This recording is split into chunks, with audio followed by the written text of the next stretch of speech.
तो क्या महाराष्ट्र सच में भारत का पहला $1 ट्रिलियन वाला स्टेट बन सकता है? चलिए आज इसी बड़े सवाल का जवाब ढूंढते हैं। 1 मिनट के लिए सोचकर देखिए, अगर महाराष्ट्र कोई राज्य नहीं बल्कि एक पूरा देश होता तो दुनिया की इकोनॉमी में इसकी जगह कहाँ होती? आपको जानकर हैरानी होगी, लेकिन महाराष्ट्र की इकोनॉमी वो पहले से ही स्विट्जरलैंड, स्वीडन और पोलैंड जैसे कई बड़े बड़े यूरोपीय देशों से भी बड़ी है।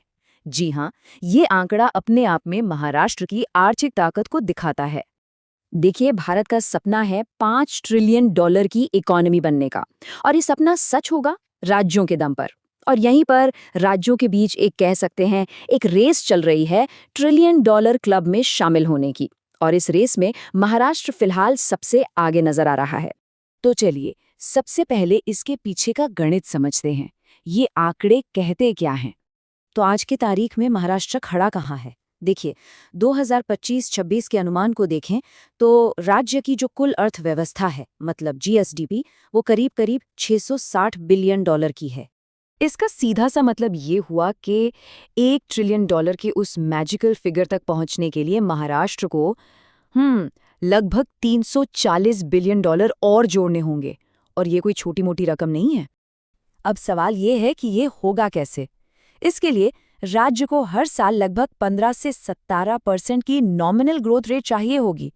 अब सुनने में ये मुश्किल लगता है ना? लेकिन महाराष्ट्र ने हाल ही में 1 साल के अंदर अपनी इकोनॉमी में $50 बिलियन जोड़े हैं, जो अपने आप में एक रिकॉर्ड है। तो ये मुमकिन तो है। और ये समझना क्यों ज़रूरी है?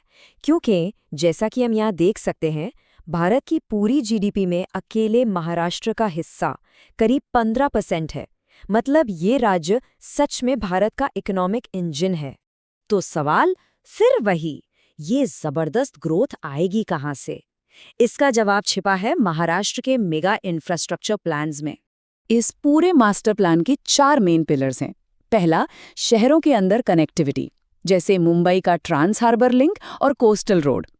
दूसरा, गांव और शहरों को जोड़ना, जिसका सबसे बड़ा उदाहरण है मुंबई नागपुर समृद्धि महामार्ग। ये दूर दराज के इलाकों को सीधा ग्लोबल सप्लाई चेन से जोड़ रहा है। लेकिन असली गेम चेंजर है अगले 2 पिलर्स।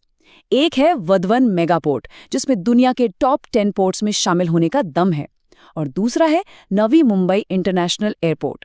सोचिए, ये दोनों प्रोजेक्ट्स मिलकर न सिर्फ महाराष्ट्र बल्कि पूरे नॉर्थ इंडिया के लिए लॉजिस्टिक्स का खर्च कम कर देंगे और एक्सपोर्ट को एक नया बूस्ट देंगे। लेकिन सिर्फ सड़कें और पोर्ट्स बनाने से तो काम नहीं चलेगा।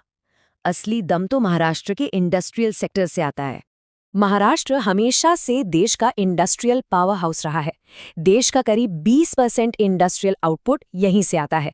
और विदेशी कंपनियों की ये पहली पसंद क्यों है, ये स्लाइड साफ दिखाती है। फॉरेन डायरेक्ट इन्वेस्टमेंट यानी एफडीआई खींचने के मामले में महाराष्ट्र सालों से लगातार नंबर 1 पर बना हुआ है।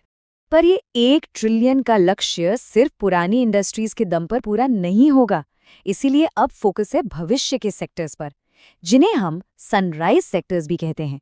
इसमें ग्रीन एनर्जी, इलेक्ट्रिक गाड़ियां और सबसे जरूरी सेमीकंडक्टर मैन्युफैक्चरिंग शामिल हैं। और हाँ, ये भी मत भूलिए कि देश के सबसे ज्यादा यूनिकॉर्न्स, मतलब जो $1 बिलियन से ज्यादा की स्टार्टअप कंपनियां हैं, वो भी महाराष्ट्र से ही निकलती हैं। यहाँ तक तो सब बहुत अच्छा लग रहा है ना? लेकिन कहानी का एक दूसरा पहलू भी है। $1 ट्रिलियन का ये सफर इतना आसान भी नहीं है। चलिए अब ज़रा चुनौतियों पर भी एक नज़र डाल लेते हैं। महाराष्ट्र की सबसे बड़ी चुनौतियों में से एक है क्षेत्रीय असमानता। मतलब राज्य का ज़्यादातर विकास और पैसा मुंबई, पुणे और वेस्टर्न महाराष्ट्र के कुछ इलाकों तक ही सिमट कर रह गया है। वहीं दूसरी तरफ विदर्भ और मराठवाड़ा जैसे बड़े इलाके औद्योगिकीकरण में आज भी काफ़ी पीछे हैं। और इसके साथ ही कृषि संकट भी एक कड़वी हकीकत है। सूखे की मार, किसानों की दिक्कतें, ये एक ऐसी समस्या है जिसे हल किए बिना इंक्लूसिव ग्रोथ यानी सबका विकास संभव ही नहीं है। सीधी सी बात है, जब तक गांव का किसान और छोटे शहरों का युवा इस ग्रोथ स्टोरी का हिस्सा नहीं बनेगा, तब तक ये विकास अधूरा ही रहेगा। तो इन सारे मौकों और चुनौतियों को देखकर आखिरी फैसला क्या निकलता है? महाराष्ट्र के लिए आगे की राह क्या है? तो देखिए, निचोड़ ये है कि चुनौतियां बड़ी हैं, लेकिन महाराष्ट्र का इरादा भी मजबूत है। ज्यादातर आर्थिक जानकारों का यही मानना है कि अगर राज्य अपने बड़े इंफ्रा प्रोजेक्ट्स को टाइम पर पूरा कर लेता है, सनराइज सेक्टर्स में इन्वेस्टमेंट लाता है और साथ ही पिछड़े इलाकों के विकास पर भी ध्यान देता है, तो 2029-30 तक महाराष्ट्र ये ऐतिहासिक लक्ष्य हासिल कर सकता है।